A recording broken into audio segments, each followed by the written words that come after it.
नमस्कार दोस्तों, मैं सबसे पहले आपको अपना संक्षिप्त परिचय देता हूँ। मेरा नाम गौरव वशिष्ठ है। मैं एलआईसी में विकास अधिकारी के तौर पर कार्य करता हूँ। मैं एलआईसी में विगत 2013 से 7 वर्षों से लगातार एक विकास अधिकारी के तौर पर एलआईसी में कार्यरत हूँ। एक विकास अधिकारी के तौर पर कार्यरत रहने के कारण हमारा जो मुख्य उद्देश्य होता है, हमारा जो काम होता है वो होता है हम अभिकर्ताओं की भर्ती करें और उनका मोटिवेट करें, उनका सही चीज़ें उनको बताएं, जिससे कि हम एलआईसी की जो पॉलिसियाँ हैं उसका विक्रय करने में सहायता प्रदान कर सकें। तो यहाँ हम सबसे पहले आज हमारा टॉपिक है अभिकर्ताओं की भर्ती कैसे की जाती है एलआईसी में। तो यहाँ मैं आपको एक विकास अधिकारी के तौर पर बताना चाहूँगा कि एलआईसी में जब हम अभिकर्ताओं की भर्ती करते हैं तो उसकी में हमें किन किन प्रक्रियाओं से गुजरना पड़ता है, कौन कौन हैं जो कि अभिकर्ता एलआईसी के बन सकते हैं। तो हम अपना टॉपिक शुरू करते हैं। आज हम अभिकर्ताओं के बारे में बात कर लें तो कोई भी ऐसा इंसान जो कि 10वीं पास हो, जिसके पास पैन कार्ड और आधार कार्ड हो निवास प्रमाण पत्र के रूप में, और जो 18 वर्ष से अधिक हो, वो कोई भी इंसान, युवक और युवती सभी एलआईसी में एजेंट के तौर पर कार्य कर सकते हैं।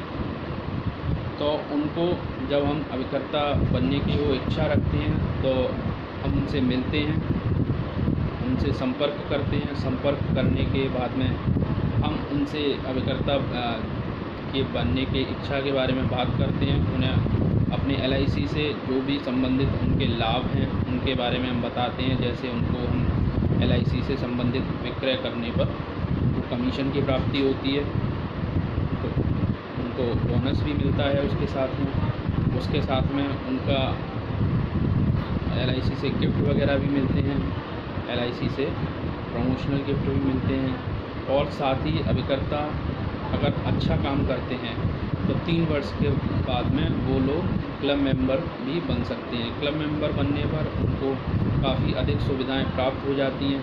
उनको सुविधाएं प्राप्त होने के में उनका 2 व्हीलर मिलता है, उनको कंप्यूटर के लिए अलाउंस मिलता है, होम लोन के लिए अलाउंस मिलता है, फेस्टिवल अलाउंस मिलता है और सेल्स प्रमोशन गिफ्ट मिलते हैं। उनका इंश्योरेंस वगैरह होता है, उनका मेडिक्लेम होता है, प्रमोशनल गिफ्ट वगैरह भी दी जाती हैं।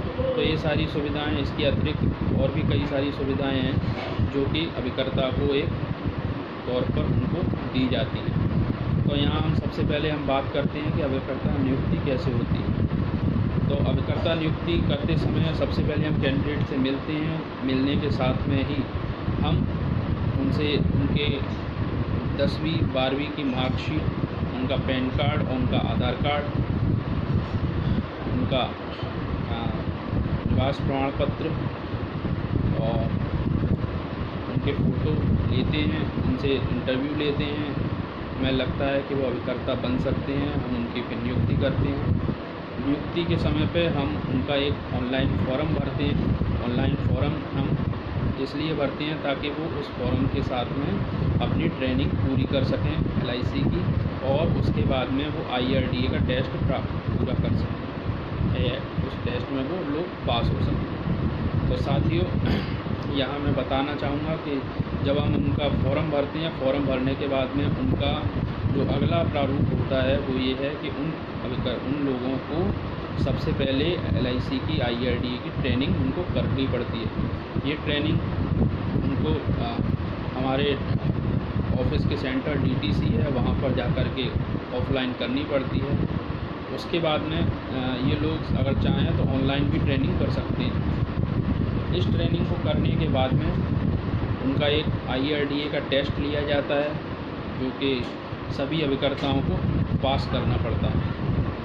उस टेस्ट को हम पास करने के बाद में ही हम लोग उनको एलआईसी में भर्ती कर सकते हैं। तो जब वो एलआईसी में भर्ती करते हैं फिर उनका हमारा काम शुरू होता है। उसके बाद में हम उनको जानकारी देते हैं कि एलआईसी की पॉलिसी का विक्रय कैसे करना है। उसके संबंधित मैं आपको जानकारी अगले वीडियो में पोस्ट करूंगा कि हम एलआईसी की पॉलिसी का विक्रय कैसे करेंगे। यहाँ हमारा मुख्य उद्देश्य था नए अभिकर्ताओं की भर्ती कैसे करते हैं। तो हमने इस पूरे वीडियो में जाना कि हम इसमें नए अभिकर्ताओं की भर्ती किस तरह से कर सकते हैं। एक बार दोबारा मैं आपको पुनः बताना चाहूँगा, हमें सबसे पहले उन लोगों के डॉक्यूमेंट्स चाहिए होते हैं, जिसमें 10वीं 12वीं की मार्कशीट होती है, फ़ोटो होता है, पैन कार्ड होता है, आधार कार्ड होता है। उसके बाद हम उनका फॉर्म भरते हैं। फॉर्म हम जब फिलअप कर देते हैं, उसके बाद में उनको ट्रेनिंग के लिए अप्लाई करवाते हैं, जिससे कि उनकी LIC की ट्रेनिंग पूरी हो सके, IRDA की ट्रेनिंग। उसके बाद में फिर वो लोग IRDA का अपना टेस्ट देते हैं, जो कि 33% मार्क्स के साथ में वो पास करते हैं। और जब वो लोग टेस्ट पास करते हैं, उसके बाद में ही वो लोग LIC की अभिकर्ता के तौर पर भर्ती हो सकते हैं। तो साथियों, यहाँ हमने जाना कि नए अभिकर्ताओं की भर्ती कैसे होती है। आगे हम अगली वीडियो में आपको बताएंगे कि उन लोगों को LIC का विक्रय करने के लिए क्या क्या बातें बताई जाती हैं। धन्यवाद साथियों।